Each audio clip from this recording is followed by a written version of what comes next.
बहुत स्वागत है आप सभी का। आप देख रहे हैं उत्तराखंड न्यूज़। आज हम आपको उत्तराखंड के एक ऐसे आलू के बारे में बताने जा रहे हैं जिसकी पहचान पूरी दुनिया में तेज़ी से बढ़ी, मगर ये सिर्फ उत्तराखंड के पहाड़ी इलाकों में होता है। अब सवाल ये है कि ऐसा कौन सा आलू है। तो आपको बताएं कि इसे एयर पोटैटो यानी कि हवाई आलू कहा जाता है। काले रंग का आलू जैसे आकार वाली ये सब्जी उत्तराखंड में बहुतायत में होती है और आलू की तरह ही खाई जाती है। इसे वहाँ एयर पोटैटो भी कहा जाता है। इसका स्वाद भी आलू जैसा ही होता है, बस थोड़ा सा कसैला। आप हैरान हो रहे होंगे कि ये कैसा आलू है जो ज़मीन में ही नहीं बल्कि हवा में पैदा होता है। और एक आलू एक पाव से आधा किलो के बीच का होता है, यानी कि इसका वज़न काफ़ी ज़्यादा होता है। मगर ये कैसे उगता है, खाने के अलावा ये किन किन चीज़ों में काम आता है, ये हम आपको बताएंगे। वैसे इसे कई तरह से खाया जाता है। कुछ लोग इसे आलू की तरह सब्जी बनाते हैं, तो कुछ इसे फल की कैटेगरी में रखते हैं। बहुत से लोगों ने इसके बारे में ना तो सुना होगा और ना ही खाया होगा। अब सवाल ये है कि इसे एयर पोटैटो यानी कि हवाई आलू क्यों कहते हैं, आखिर ये इतना मशहूर क्यों है। उत्तराखंड की पहचान पूरे विश्व में इस पोटैटो आलू की तरह से भी क्यों हो रही है। अब सवाल ये, हवाई आलू पैदा कहाँ होता है। आपको बताएं कि भारत में उत्तराखंड के कोंकण में और पहाड़ी इलाकों में ये पैदा होता है। लेकिन इसकी एक विशेषता ये भी है कि खाने में प्रयोग होने के साथ साथ चिकित्सा के भी काम आता है। कई इस तरीके से चिकित्सा में भी इस्तेमाल किया जाता है। उत्तराखंड के पहाड़ी इलाके में 200 मीटर की ऊंचाई वाले क्षेत्रों में ये पैदा होता है। इसे गेठी के नाम से भी जानते हैं लोग। आलू के आकार का दिखने वाला गेठी गर्म तासीर का होता है। पहाड़ों में बरसात के बाद में अक्टूबर और नवंबर के महीने में ये बेलों में लगी देखने को मिल जाएगा। यानी कि इसकी फसल जिस तरीके से होती है, आप उसे देख करके हैरान भी होंगे। गेठी का बोटेनिकल नाम डायोस्कोरिया ब्लिस्फेरा है और इसके बारे में चरक संहिता में भी लिखा गया है। यह खांसी ठीक करने के लिए लाभदायक माना जाता है। इसमें ग्लूकोज और फाइबर काफ़ी ज़्यादा मात्रा में होता है। इसके चलते एनर्जी बूस्टर का भी काम करता है। यानी कि आलू एक और काम अनेक।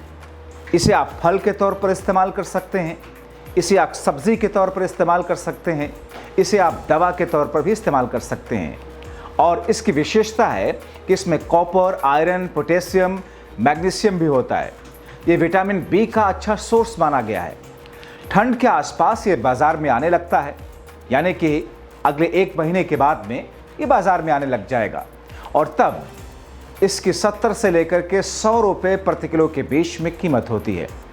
हालांकि इसकी पैदावार अब कम हो रही है। कहा ऐसा जा रहा है कि आने वाले वक्त में अगर इस पर कृषि विभाग ने ध्यान नहीं दिया तो ये लुप्त भी हो सकता है।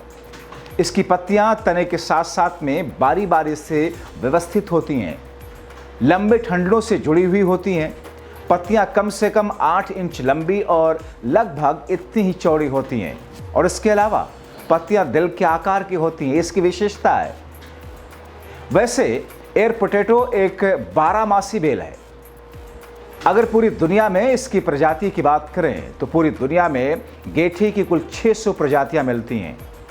ये काले के साथ साथ गुलाबी, भूरे और हरे रंग के भी होते हैं। इसमें प्रचुर मात्रा में फाइबर होता है। इसका सेवन डायबिटीज़, कैंसर, सांस की बीमारी, पेट दर्द, कुष्ठ रोग और उपज संबंधी समस्याओं में विशेष लाभदायक है। यानी कि जिस अंदाज में इसके फायदे हैं, आप इसे खाने के तौर पर, सब्जी के तौर पर इस्तेमाल कर सकते हैं, आप इसे फल के तौर पर इस्तेमाल कर सकते हैं। लेकिन दवा के तौर पर इसके बारे में जो बातें कही जाती हैं, क्योंकि डायबिटीज़, कैंसर, सांस की बीमारी, पेट दर्द, कुष्ठ रोग, ये ऐसी बड़ी ख़तरनाक बीमारियां हैं जिसमें इसका प्रयोग किया जाता है और इसके बड़े फ़ायदे हैं। अपच संबंधी समस्याओं में भी ये विशेष लाभदायी माना गया है। हालांकि अमेरिका में कई जगह लोग इसे खरपतवार भी मानते हैं, जो तेज़ी से फैलती है और दूसरी वनस्पति के ऊपर फैल करके उन्हें बर्बाद भी कर देती है। वहाँ तो इसे ख़त्म किया जा रहा है। ये ज़्यादा फलने फूलने वाला नहीं, इसकी कोशिश की जा रही है वहाँ पर। वैसे तो शकरकंद भी एक तरीके का आलू ही है, जिसे अंग्रेज़ी में स्वीट पोटैटो कहते हैं। जिसे आमतौर पर भून करके उबाल करके खाते हैं, जो कि खाने में मीठा होता है। मगर एयर पोटैटो की अगर बात करें तो एयर पोटैटो जो कि सब्ज़ी के तौर पर लोग इसे चाव से भी खाते हैं, इसका टेस्ट, इसका जायका थोड़ा अलग होता है, इसकी पहचान अपनी अलग तौर पर है। मगर उत्तराखंड के पहाड़ी इलाकों में जिस तरीके से ये ऊपरी हिस्से में यानी आम आलू की तरह ज़मीन के अंदर ये पैदा ना हो करके बल्कि बेलों के ऊपर पत्तियों के साथ साथ में ये आलू पैदा होता है, ख़ास तौर पर ऊंचाई वाले इलाके में। बताया ऐसा जा रहा है कि 200 मीटर की ऊंचाई वाले इलाके में इसकी पैदाइश ज़्यादा है। और न सिर्फ उत्तराखंड में लोग इसे जानते हैं और खाते हैं, बल्कि पूरे विश्व में इसकी अपनी एक अलग विशेषता, अपनी एक अलग पहचान है। और विश्व में जो इसकी पहचान बनी है वो सब्ज़ी के अलावा जो दूसरी चीज़ों में ये लाभदायक है, लाभकारी है, उसकी वजह से और ज़्यादा इसकी पहचान बनी। क्योंकि सब्ज़ी के तौर पर आप इसे एक आम आलू की तरह भी खा सकते हैं, मगर इसको फल के तौर पर भी लोग इस्तेमाल करते हैं और मेडिसिन के तौर पर भी कई सारी बीमारियों के लिए जिस अंदाज में ये लाभदायक है उसको लेकर के इसकी चर्चा भारत के साथ साथ, उत्तराखंड के साथ साथ, पहाड़ी इलाकों के साथ साथ में विश्व के, दुनिया के दूसरे हिस्सों में इसकी चर्चा खुद हो रही।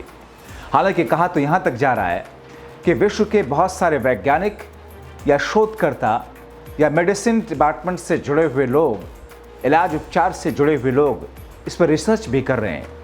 क्योंकि एलोपैथिक में इसके ज़रिए से किस तौर पर दवाइयों के प्रयोग में इसका इस्तेमाल किया जा सकता है, इसको लेकर के भी काफ़ी ज़्यादा शोध हो रहा है। तो देवभूमि उत्तराखंड जो भारत का एक राज्य जिसकी अपनी अलग विशेषता, मगर इस राज्य की विशेषता को अब इस एयर पोटैटो या फिर हवाई आलू ने भी अलग तरीके से विश्व के पटल पर रख दिया है।